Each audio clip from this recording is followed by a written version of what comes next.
Bueno, pois hoxe seguimos co capítulo 2 do volumen 1 de psicopatología, que ven sendo o tema 1 do temario tanto do volumen 1 como do volumen 2. Son 2 volúmenes, volumen 1 e volumen 2, pero son 20 temas en total e imos aínda por o primeiro, pero estamos acabando, vai ser moi pouquiño o que imos falar, vale? Solo decirvos porque quedamos no modelo cognitivo, co modelo de psicopatología de enfermedades. Entonces, o modelo cognitivo dinos que o máis importante no modelo cognitivo, como vos dixen, o modelo cognitivo, non? Estamos aí, né? O modelo cognitivo, divos aquí, modelo cognitivo, anos 50 a 70, vale. Pois o que estudia este modelo de información de enfermedade é o seguinte, dos puntos. O comportamento humano,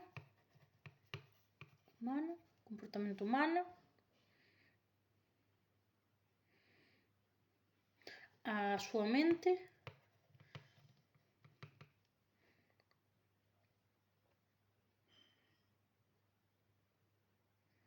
é como esta elabora a información e a procesa.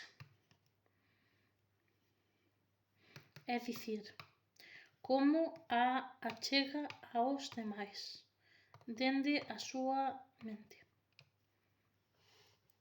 O que dicíamos antes, ocultismo. Vedes? Entón, o modelo cognitivo é dos anos 50 a 70. Este modelo cognitivo de enfermedade estudia o comportamento humano, a súa mente, como evalúa o procesamento da información que lle chega do exterior ao interior, non? Entonces, e despois tamén nos di que é como, é dicir, o que vos estaba dicindo, borrando isto, o que elabora a información a nosa mente, pois con 1 a 2, sendo 1 e 2, pois o yo, o nós, e o 2 os demais, o entes. Entonces hai unha flechiña, entón entre 1 e 2 hai información. E a información pode chegar positivamente ou negativamente, según os estresores, que non sei se me fixaste caso onte, dá lugar ao estrés. Entonces, védelo. Entonces, é moi importante saber, xa vos explico por adelantado, o estrés que saberedes máis adiante en capítulos no capítulo 12, xa vos digo agora, no capítulo 12, pero vamos primeiro por o que é importante en cognitivo, despois explico-vos o estrés outro día ou hoxe, se me dá tempo. Entonces, no modelo cognitivo, o máis importante que hai que saber é o procesamento en paralelo, que é unha forma de procesamento da información na que dúas ou máis actividades se procesan de forma simultánea. É dicir, isto explico-vos así. Se eu, por exemplo, quito esta pulsera, quito esta pulseriña, e quito esta, vos credes que podo quitar as dúas á vez? Fagamos a proba. Poñemos esta e poñemos esta. Pois vamos intentar facer o procesamento en paralelo, que é facer, como nos di aquí, facer dúas ou máis actividades ao mesmo tempo. Ti podes pensar e sacar estas pulseras ao mesmo tempo? Eu creo que sí. Estás pensando e estás facendo algo. Pois mira, digos. Si, está demostrado que podes quitar as pulseiras ao mesmo tempo. Este é o procesamento en paralelo. O pensamento e o feito. Vale? Entón, deixamos aquí as pulseriñas, deixámolas, que son de Zara. Entón, despois, outra cousa que é moi importante tamén é o procesamento jerárquico. Atendede aquí. O procesamento jerárquico dinos, porque quer dicir que co nivel de intelecto que ten unha persona, entón di o procesamento jerárquico denota a existencia de interacción entre o procesamento de unha tarea e outra, produciéndose entre ellas diferentes niveles de control jerárquico, o de estrés, o de control. El procesamiento de unas actividades depende del procesamiento de otras de orden jerárquico superior.